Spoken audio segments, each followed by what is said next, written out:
मैं पतंजलि मिश्रा वर्धमान महावीर खुला विश्वविद्यालय के शिक्षा विभाग में असिस्टेंट प्रोफेसर हूँ। आज हम लोग डिस्क्रिप्टिव रिसर्च के बारे में जानेंगे। डिस्क्रिप्टिव रिसर्च बेसिकली एक ऐसी स्टडी है जो कि डिटरमाइन करती है और डिस्क्राइब करती है चीज़ों को जैसी कि ये हैं। कहने का मतलब है कि a descriptive study determines and describes the way things are. Descriptive researches are also known as survey researches. We conduct descriptive researches for two major reasons. Descriptive researches करने के बेसिकली दो बड़े कारण हैं जिसकी वजह से हम इसे कंडक्ट करते हैं। पहला कारण तो ये है कि हाई परसेंटेज ऑफ स्टडीज़ जो हैं वो डिस्क्रिप्टिव इन नेचर ही होती हैं सोशल साइंसेज में, और ये इस तरह की रिसर्चेज जो होती हैं वो कॉमनली इन्फ्लुएंस करती हैं हमारे दिन ब दिन के पसंदीदा चीज़ों को और हमारे ट्रेंड्स को, जैसे कि फैशन, फूड एंड ऑटोमोबाइल। इन सब के ट्रेंड को या इन सब की ज़रूरतों को या इन सब की आवश्यकता को एनालाइज और इंटरप्रेट करने का रिसर्च का जो माध्यम होता है वह मुख्यतः डिस्क्रिप्टिव रिसर्च ही होता है। इसलिए सोशल साइंसेज में ज़्यादातर डिस्क्रिप्टिव रिसर्चेस का प्रयोग किया जाता है या डिस्क्रिप्टिव रिसर्चेस का इस्तेमाल किया जाता है। दूसरा कारण डिस्क्रिप्टिव रिसर्चेस के इस्तेमाल का ये है कि ये डील करते हैं तरह तरह के एजुकेशनल प्रॉब्लम से, जैसे कि असेसमेंट ऑफ एटीट्यूड, ओपिनियन, जो प्रेफरेंसेस हैं हमारे किसी भी विषय वस्तु के बारे में, जो हमारे विचार हैं उनके प्रेफरेंसेस का अध्ययन करते हैं, प्रैक्टिसेस का अध्ययन करते हैं, प्रोसीजर्स का अध्ययन करते हैं। वैसे तो डिस्क्रिप्टिव रिसर्च बहुत आसान चीज़ लगती है क्योंकि इसमें केवल क्वेश्चंस को पूछना है और रिस्पॉन्सेस को काउंट करना है, लेकिन ऐसा है नहीं।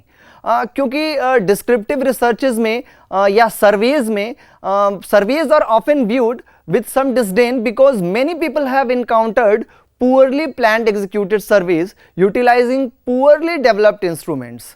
जो कि इंस्ट्रूमेंट्स खराब होते हैं, टूल्स, उनके क्वेश्चनर्स, उनके ऑब्जर्वेशन शेड्यूल्स, उनके इंटरव्यू शेड्यूल्स इतने बुरे होते हैं जिसकी वजह से कि जो हमारे पास डेटा आता है वो सही डेटा नहीं आता है, और एज ए होल हम क्रिटिसाइज करते हैं कि सर्वे रिसर्चेस जो हैं वो बहुत ख़राब रिसर्चेस हैं। दूसरा कारण सर्वे रिसर्चेस के फेल होने का ये होता है कि ये इनकी प्लानिंग ठीक से नहीं की जाती है, ये पुअरली प्लान्ड होती हैं। इंटरव्यूअर्स जो होते हैं वो इंटरव्यू में स्किल्ड नहीं होते हैं, क्वेश्चनर्स जो होते हैं उसके आइटम्स ठीक से फ्रेम्ड नहीं होते हैं, ऑब्जर्वेशन करने वाला ऑब्जर्वेशन करने का एक्सपर्ट नहीं होता है।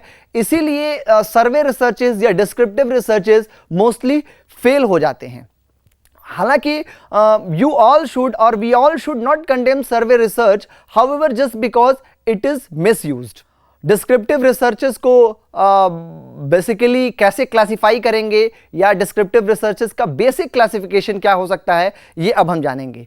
Surveys are used in many fields such as political science, sociology, economics, management and education, and generally descriptive research is differentiated between cross-sectional researches, means cross-sectional surveys, and longitudinal surveys. Cross-sectional surveys basically जो cross-sectional survey होते हैं उसमें data का collection जो होता है वो एक बार किया जाता है।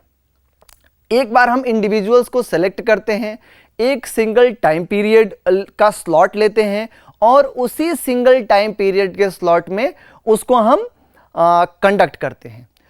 इसकी लिमिटेशन है, क्रॉस सेक्शनल रिसर्च की लिमिटेशन क्या होती है कि a single point in time does not provide sufficient perspective to make needed decisions. एक बार में चूंकि हम किसी व्यक्ति का या किसी सिचुएशन का को एनालिसिस करके उसका पर्सपेक्टिव लेते हैं जो कि हमें उसके हर पर्सपेक्टिव को समझने में या उसको जानने में मददगार नहीं सिद्ध होता है। दूसरा जो प्रकार है वो लॉन्गिट्यूडनल सर्वेस का है। लॉन्गिट्यूडनल सर्वेस की खास बात होती है कि इसमें डेटा जो है दो या दो से ज़्यादा बार कलेक्ट किया जाता है, और लॉन्गिट्यूडनल सर्वेस बेसिकली चार तरह के होते हैं, जिसमें पहला जो है वो ट्रेंड सर्वे होता है, दूसरा जो है वो कोहर्ट सर्वे होता है, तीसरा जो है वो पैनल सर्वे होता है, और चौथा जो है वो फॉलोअप सर्वे होता है। ट्रेंड सर्वेज में करते क्या हैं कि we take different samples from a general population, for example first year student at a particular university. हम हर साल, यदि हमें 3 बार सर्वे करना है तो हम हर साल केवल फर्स्ट ईयर स्टूडेंट्स को उस पर्टिकुलर यूनिवर्सिटी के लेंगे। लेकिन इसका मतलब ये नहीं है कि वो फर्स्ट ईयर के स्टूडेंट यदि सेकेंड ईयर या थर्ड ईयर में चले गए हैं तो हम उन्हें नहीं लेंगे। हर साल नए फर्स्ट ईयर के स्टूडेंट्स जो आएंगे उनको हम सेलेक्ट करते हैं और उन पे सर्वे करते हैं। दूसरा जो प्रकार है वो कोहर्ट सर्विस का है, जो कि follows the same population over time. For example, all the university graduates from a particular year. Over time researcher would select samples of a particular year, but each sample will be composed of different university graduates. तीसरा जो होता है वो panel सर्वे का है, जो कि traces the same sample over time. If the researcher is conducting a 3-year panel study, the same individual would respond.